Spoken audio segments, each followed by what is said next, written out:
La coopération diplomatique entre les Champs-Élysées et la Marina s'inscrit dans la continuité.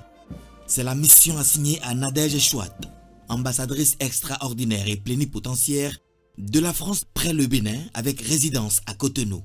Née le 30 janvier 1969, elle est titulaire d'une maîtrise en sciences économiques de l'Université Paris 1 Panthéon-Sorbonne et d'un master en sciences de gestion des ressources humaines.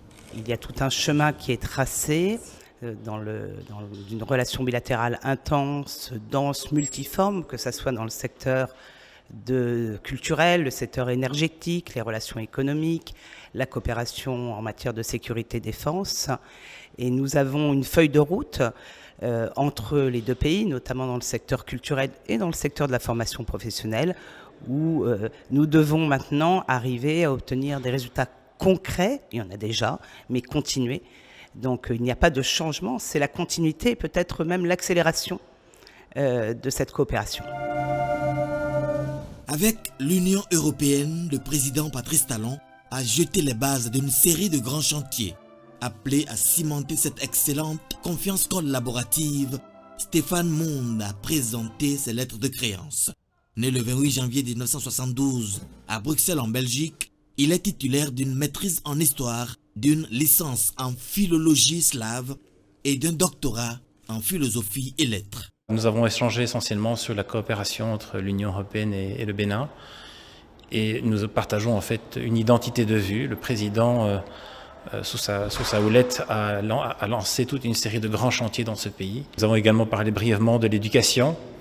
Il se fait que j'ai moi-même inscrit mes enfants au lycée Pierre-Manuel Talon. Donc tout ça pour dire que la confiance que nous avons au niveau de l'Union européenne, de cette excellente collaboration avec le Bénin.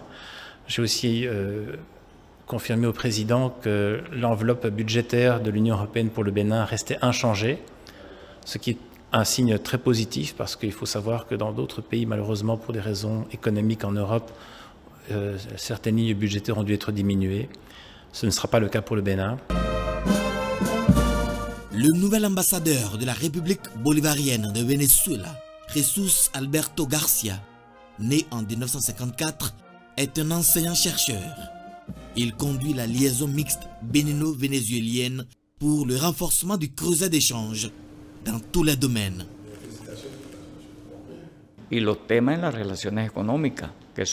Nous sommes là pour approfondir les relations qui sont en matière de culture, en matière de tourisme, pour pouvoir évoluer.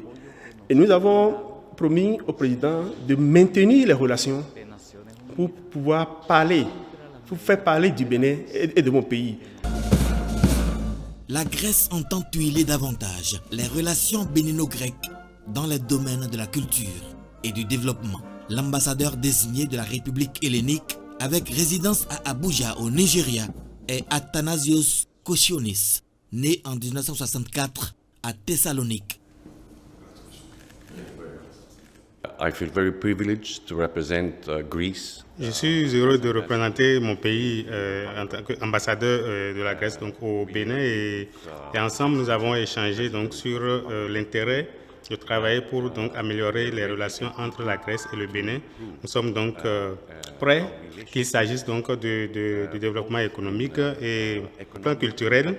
Donc nous sommes entendus et le programme est bien établi pour que la relation bilatérale entre le Bénin et la Grèce puisse connaître un avancement. In order to improve.